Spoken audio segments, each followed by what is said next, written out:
इस कार्यक्रम के पुण्यार्चक हैं श्री लालजी जैन, श्रीमती सूरज जैन, पुत्र पुत्रवधू श्री अजित जैन, श्रीमती नम्रता जैन, डॉक्टर आशीष जैन, श्रीमती निधि जैन, पुत्र चमन जैन, पौत्र एवं पौत्री नमन जैन, आगम जैन, अतिशय जैन, अंश जैन, पूर्वी जैन, आर्या जैन, अंशिका जैन, श्री संजय जैन, श्रीमती प्रिया जैन, श्री दीपेंद्र जैन, श्रीमती दीपशिका जैन, श्री विवेक जैन एवं समस्त ईटमा परिवार, अमरपाटन, जिला मेहर, मध्य प्रदेश।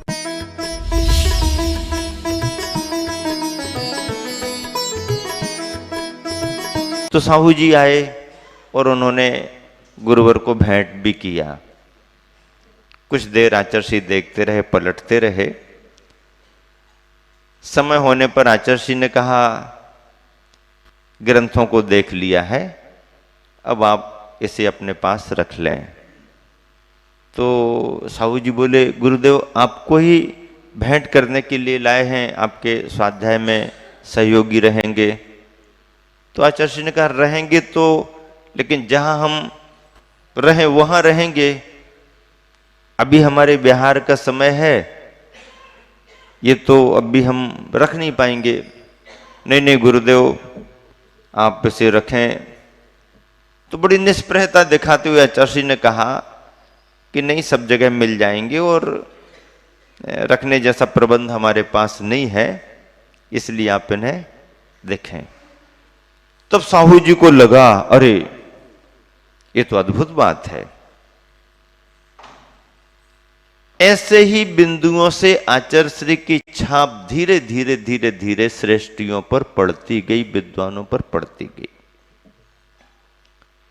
ये फरवरी मार्च का समय था। क्षेत्र पर विराजमान होने के बाद में बिहार हुआ। ग्रीष्म काल बीता होगा आसपास ग्राम नगरों में, और 1977 में गुरुवर का चातुर्मास पुनः दूसरी बार कुंडलपुर में संपन्न हुआ। चतुर्मास के क्रम में वही सब चर्चाएं दिनचर्या को लेकर के, पर कुछ प्रेरक प्रसंग जो 76 और 77 के चतुर्मास के हैं। यद्यपि मैं उस समय संघ में नहीं था, आंखों देखा हाल तो नहीं है, लेकिन सुन करके तथ्यात्मक जो जानकारियां मिली हैं, कभी आचार्य के मुख से सुनने को मिला, कभी विद्वानों के द्वारा, कभी संघस्थ अपने मुनि राजों के द्वारा, तो लगा कि बाकी में 76-77 के चातुर्मास मध्य प्रदेश के सिद्ध क्षेत्र कुंडलपुर के समूचे देश में एक नई लहर पैदा करने वाले हुए। समूचे देश में उस समय मुनियों के चतुर्मासों की चर्चा इतने बड़े रूप में नहीं चलती थी, जितने बड़े रूप में सार्वजनिक तौर पर सारे देश में हलचल पैदा करने के रूप में आचार्य के 76 और 77 के चतुर्मास की चर्चा हुई। उसके अनेक कारण हैं। पहला कारण तो ये कि संघ स्वाध्यायी, साधना संपन्न।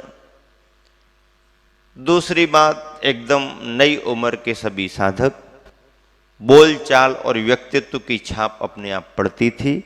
सीमित बोलना, कम बोलना, बोलना ही नहीं, अपनी दिनचर्या में लगे रहना, आदि आदि अपने आप में उस समय लोगों को नएपन के रूप में लग रहे थे।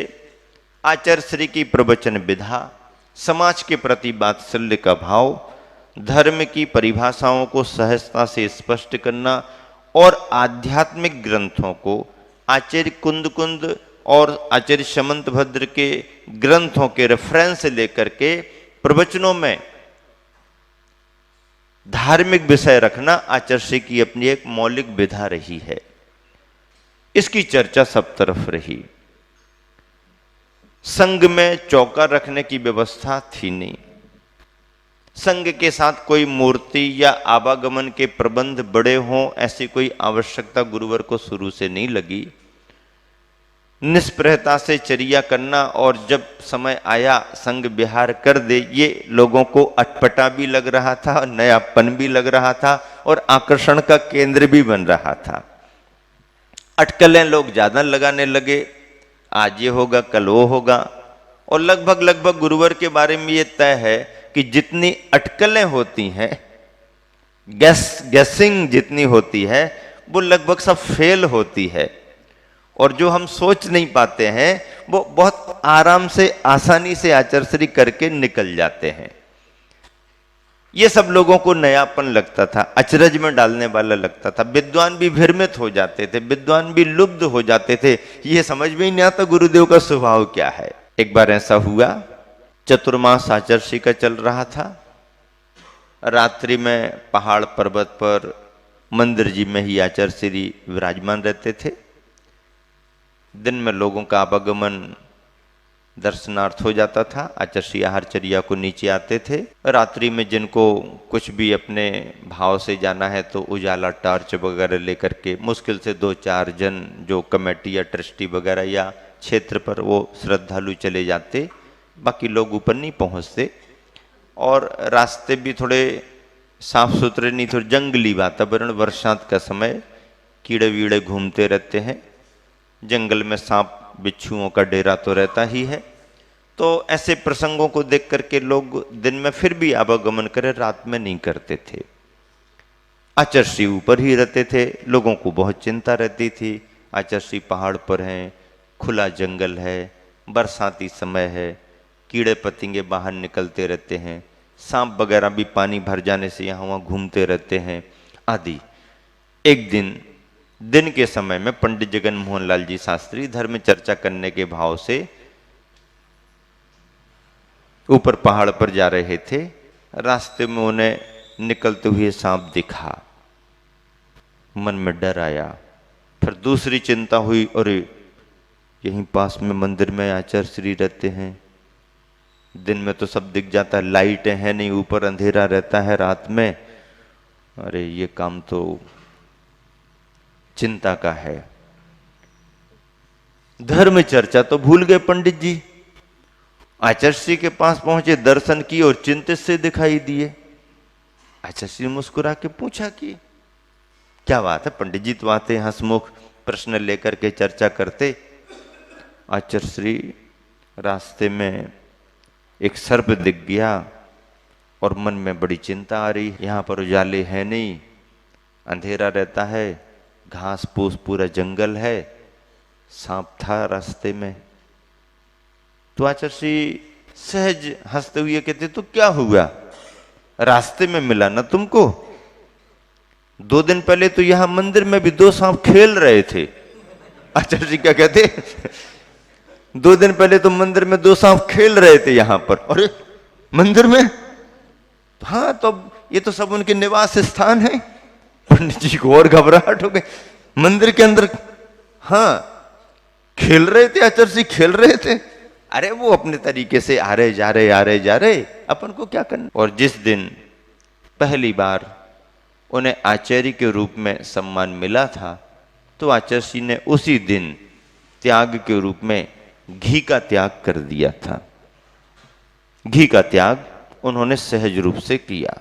भाव जितने समय का भी गुरुवर के अंदर रहा होगा, लेकिन वो क्रम चलता रहा। समय सीमा गुरुवर के ख्याल में रही होगी, सभी बातें बताते तो नहीं है, लेकिन घी का त्याग चला और लंबे समय तक चलता रहा। इस लंबे समय तक त्याग चलने के कारण गुरुवर के सिर में सरदर्द होने लगा था, आंखों पर काफी भारीपन आने लगा था। साधना और चिंतन का क्रम तो चलता ही था, कुंडलपुर में ये असुविधा बढ़ गई। कमेटी वालों को भी चिंता हुई, आचार्य को भी स्वयं लगा कि ऐसा कैसे ये हो रहा है, क्या कारण हो सकता है। जो भी अपने अनुभव के आधार पर समझ सकते समझ लिया, पर कमेटी वालों ने एक दिन कहा, गुरुदेव अपने किसी डॉक्टर को बुलाते हैं, वैद्य से बात करते हैं। वैद्य भी आए, डॉक्टर भी आए, देखा, बातचीत की, क्या लेते हैं क्या नहीं लेते हैं आदि आदि। डॉक्टर को मालूम चल गया कि लंबे समय से घी का त्याग चल रहा है। तो उन्होंने कहा, गुरुदेव आंखों पर असर आएगा, और यदि ऐसा ही त्याग रहा तो आपको चश्मा लगाना पड़ेगा। तो आचार्य कहने लगे कि चश्मा लगाना पड़ेगा? हाँ। तो चश्मा न लगाना पड़े इसके लिए कोई उपाय है क्या? आपको घी लेना पड़ेगा। घी लेना पड़ेगा। घी तो हमारा बंद है। नहीं गुरुदेव, निवेदन ही कर सकते हैं, बाकी तो आपके ऊपर है, आप विचार कर लें, देख लें। चश्मा लगा लो, चश्मा बनाए देते हैं, नंबर देख लिया है। नहीं, चश्मा तो नहीं लगाना अभी। तो पहले भी तो महाराज जियों ने लगाए हैं। चश्मा तो एक स्वाध्याय के लिए, चर्या के लिए एक समझ लीजिए कि मुनिचर्या का अंग तो नहीं है, लेकिन सहयोगी साधन तो है ही। उसमें कोई ऐसा तो है नहीं कि चश्मा कोई बहुत बड़ा कोई ऐसा रूपक लिए हो कि उस पर ज्यादा चिंता करना पड़े। तो शास्त्र में भी कभी कभार ऐसी परिस्थिति में उल्लेख तो मिल जाते हैं, आप स्वीकार कर लें। हाँ देखेंगे, विचार करेंगे, ऐसा कह के डॉक्टर को संतुष्ट कर दिया और देखेंगे, विचार करेंगे। आचार्य ने जो भी विचार किया हो, पर धीरे धीरे घी लेना शुरू कर दिया और गाय के घी का प्रयोग किया। और गाय के घी का प्रयोग करते करते करते करते करते करते आज के सन 2018 में आचार्य श्री बैठे हुए हैं। और जब भी संघ में चर्चा आती है, जब भी आचार्य श्री कुछ कहते हैं, वो कहते उस डॉक्टर को तो बुलाओ जिसने मुझे कहा था चश्मा लगेगा।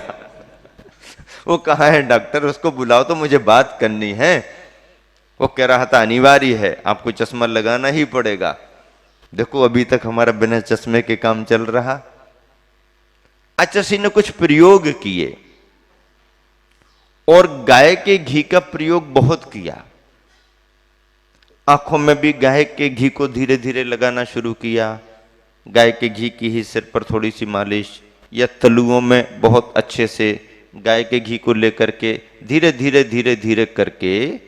और ये तो सब निमित्त है। गुरुवर के अंदर का कोई ऐसा उपादान में पुण्य जाग गया कि जो कार्य दवाइयां लेने के बाद भी नहीं हो सकती, वो गुरुवर ने अपनी सहज साधना और अपने अनुभव से कर लिया। हम लोगों के पत्र वगैरह जाते हैं, ले जाने वाले कहते आचार्य ने तो तुरंत एकदम बिल्कुल ऐसे ही पढ़ लिया। उनको ये लगता है इस उम्र में चश्मा वश्मा लगाएंगे, नहीं, पढ़ लिया। अभी भी आचार्य को पढ़ने में कोई जरूरत नहीं पड़ती है। कुछ सिद्ध होते हैं प्रयोग और किया। उस समय कोई ऐसी कर्म प्रकृति प्रेरित कर रही हो कि वैसी स्थिति बनी, लेकिन कर्म प्रकृतियां बदलती हैं और आज भी बिना चश्मे के काम गुरुवर का चल रहा। हंसते हुए संग में बार बार कहते, महाराज जियों को यदि अनुकूल आवश्यकता पड़ती है तो आशीर्वाद भी देते हैं कि हाँ देख लो, हाँ जैसा डॉक्टर कहे आप देख लो। और जब आचार्य श्री से कोई बात करते हैं कहते नहीं नहीं हमारा तो ठीक चल रहा, हमारा तो ठीक चल रहा, आप अपना देख लो, हमारा तो ठीक चल रहा। प्रतिकूलताएं भी मोक्ष मार्ग में आती हैं, स्वास्थ्य को लेकर के, स्थान को लेकर के, प्रकृति को लेकर के। लेकिन गुरुवर ने सभी प्रतिकूलताओं को समय समय पर परिसहों के रूप में, उपसर्ग के रूप में सहजता से स्वीकार करके अपने साधना के क्रम को आगे बढ़ाया। स्वाध्याय का क्रम भी जारी रहा। एक अद्भुत संदर्भ मुझे याद आया। ब्रह्मचारियों का चौका वहां पर आश्रम के रूप में लगता था। आश्रम में ब्रह्मचारी लोग रहते थे, वृद्ध ब्रह्मचारी रहते थे, पहले से ही रहते थे। उन्होंने भी चौका लगाया, आश्रम में चौका लगा। कुछ लंबा समय भी बीत गया, तब भी उनके आश्रम में आचार्य का आहार नहीं हुआ। ब्रह्मचारी भी स्वाध्यायी होते हैं। ख्याल आया कि आचार्य श्री को कोई चर्या संबंधी विकल्प होगा तो पूछ लें, निवेदन कर लें कि गुरुदेव क्या विकल्प है। हम लोग भी प्रतीक्षारत रहते हैं। ऐसा ब्रह्मचारियों ने जाकर के गुरुदेव को निवेदन किया, गुरुदेव हम लोग भी भावना रखते हैं पर आपका लाभ हम लोगों को नहीं मिला अभी तक, कोई विकल्प तो नहीं है आपके मन में, ऐसा पूछ लिया। आचार्य श्री ने कहा ऐसा तो कोई खास विकल्प नहीं है, पर थोड़ा सा इस बात को समझना चाहते हैं कि जो आश्रम का चौका लगता है, आश्रम की व्यवस्था से लगता है या आप लोग अपने तरीके से लगाते हो। आचार्य श्री का ध्यान इस पर था क्योंकि आश्रम की व्यवस्था एक संस्था के तहत चलती है, ट्रस्टों से चलती है और ट्रस्टों की व्यवस्था ट्रस्ट के हिसाब से चलती है। और यदि ऐसा कुछ है कि आश्रम के ही द्रव्य से ये चौका लग रहा है तो आचार्य श्री को अपनी चर्या में वो उचित नहीं लग रहा था। लेकिन आचार्य श्री अपनी तरफ से पूछे कैसे? आचार्य श्री भी ये जानते थे कि हम ना भी पूछे तो कुछ दिन बाद ये पूछने के लिए आएंगे ही आएंगे, क्योंकि स्वाध्याय में रोज बैठते हैं, चर्चाएं रोज चलती हैं। तो ऐसा पूछने पर ब्रह्मचारियों ने कहा गुरुदेव अनुमान भी हमारा यही था कि आचार्य श्री को आश्रम की व्यवस्था का कोई ऐसा विकल्प होगा।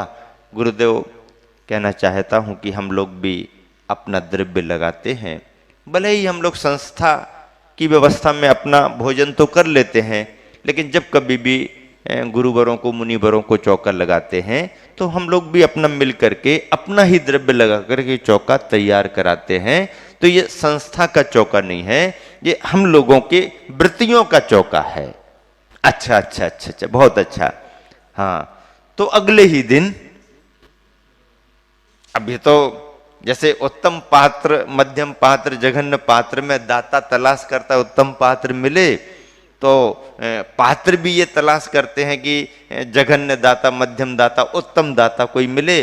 और श्रावकों में, ग्रस्तों में यदि कोई प्रतिमाधारी वृत्ति का चौका हो तो उसे तो त्यागी वृत्ति महत्व देते ही हैं। आचार्य श्री का आहार अच्छे से संपन्न हो गया, क्योंकि व्यवस्थाएं भी कुछ समझ लेना जरूरी होती हैं। आचार्य श्री का हमेशा कहना रहा कि ट्रस्ट के फंड से या कोई मठों के फंड से मुनियों के चौके ना चलें, गृहस्थ लोग अपना द्रव्य लगाएं। आने जाने वाले भी कोई सहयोग देते हैं तो वो भी कथनचित व्यवस्था के लिए स्वीकृत हो सकता है कि भाई आने जाने वाले समय नहीं दे पाते, पर परिचितों को, सहयोगियों को भाई हमारी तरफ से द्रव्य दान करना, यहाँ तक भी ठीक है। लेकिन फंड रखा हुआ है, अब फंड किस नाम पर रखा है, किस रूप में रखा है, कौन दातार किस हिसाब से दे करके गया है, हो सकता वो निर्माण कार्य के रूप में फंड रखा हो और तुमने इसमें लगा दिया, तो ऐसी गड़बड़ियां ना हो और दातार का द्रव्य जिस भाव से उसी जगह लगे और आहार दान के रूप में अपना अपना थोड़ा थोड़ा द्रव्य लगे, ऐसा सोच आचार्य श्री का प्रारंभ से ही रहा है और इसलिए यह दूरी बना के रखी। जब गुरुवर ने अपने आरिका संघ का चातुर्मास श्रवण बेलगोला में कराया था, तब भी यह बात आई थी कि वहां पर इतना बड़ा संघ है तो चौके कहाँ कैसे लग रहे। तो भट्टारक जी ने कहा था मठ में बहुत प्रबंध है, मठ का चौका पूरे 4 महीना चलेगा। उस समय विराजमान संघ में अपनी आरिका संघ की बड़ी माता जी गुरुमती जी ने आचार्य श्री को समाचार भेजा, गुरुदेव यहाँ तो मठ के चौके की बात चल रही है जो आपके प्रवचनों में हमने कई बार सुनी, योग्य नहीं है, अब बताओ क्या करें। तो आचार्य श्री ने कहा वहां पर रहने वाली समाज को भी प्रेरित करें।